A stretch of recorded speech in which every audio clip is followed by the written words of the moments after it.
So, hey, everybody. I am here with Michael Trout to talk about his new book briefly and a group that we are going to convene discussing the new book. So, Michael, the new book, this Hallowed Ground, 4 Decades in Infant Mental Health. Tell us a little bit about it. It arose out of a sense during my last several years of practice that I sure had encountered some interesting and brave people over the years, parents, and I wanted to tell about them. Yes. I wanted to tell about them in a way that was substantial, that is not just light stories about parents conquering all, but rather deep and involved stories about parents who were facing just tremendous demons from within, from their own past long ago, and challenges from their children, some of whom had themselves experienced loss or trauma. Some were foster kids, many were adoptees. And I just wanted to sit down when I was all done after 41 years in this specialty field. I wanted to sit down and just write my favorite 25 stories. So that's what we're doing. Wonderful. Well, I have to read just a little segment from the prologue. I'm going to read it right now.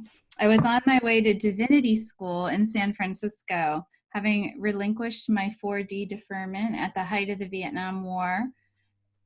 I had applied for status as a conscientious objector and was now ordered to a 6,000 patient mental hospital for 2 years of service. Most assuredly, I was unaware that the stage was going to be set for a decade-long career in infant mental health. But first, I needed to spend a few years working with chronic mental patients in a then 121-year-old asylum on the plains of central Illinois. Wow. It sounds like the opening of a new Netflix documentary. Well, it was, in fact, wonderful preparation.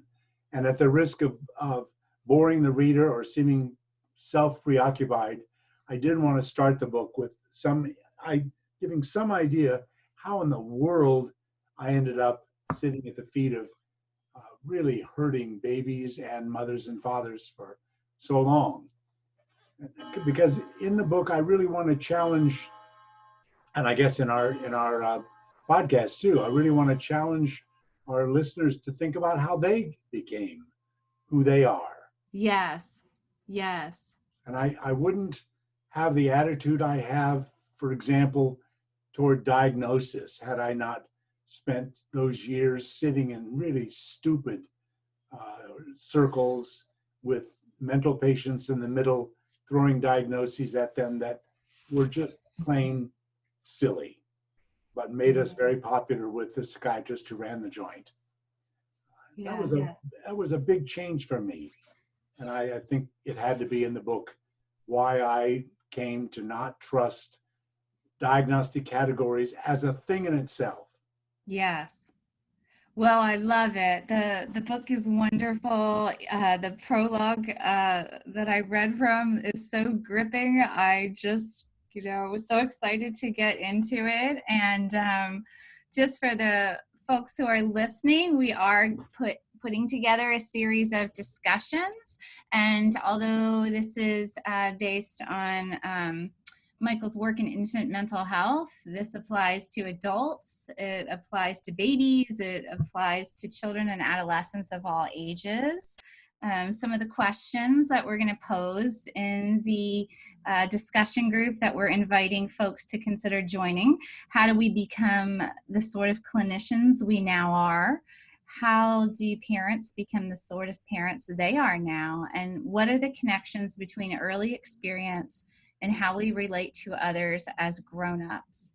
So we will be going over select readings. We're going to be meeting monthly for a series of 75-minute discussions, and look forward to some of you possibly joining us. Anything you'd like to add, Michael? No, except the topics really excite me an awful lot. and they're not Yes. mundane and they're not superficial. I really am going to expose some things about how I got to be the particular clinician I am, not the good clinician, but just the clinician I am. And I'll ask others to do the same. And that arises out of a belief I have, very strong belief, that we all say a lot about parenting principles or clinical principles, and we pound the table, and we're just sure, we're just absolutely left brain about it. But that's baloney. We are the Mm, sort of parents we are for many of the same reasons we are the sort of clinicians we are, because of where we've lived and what we've experienced. great. Thank you.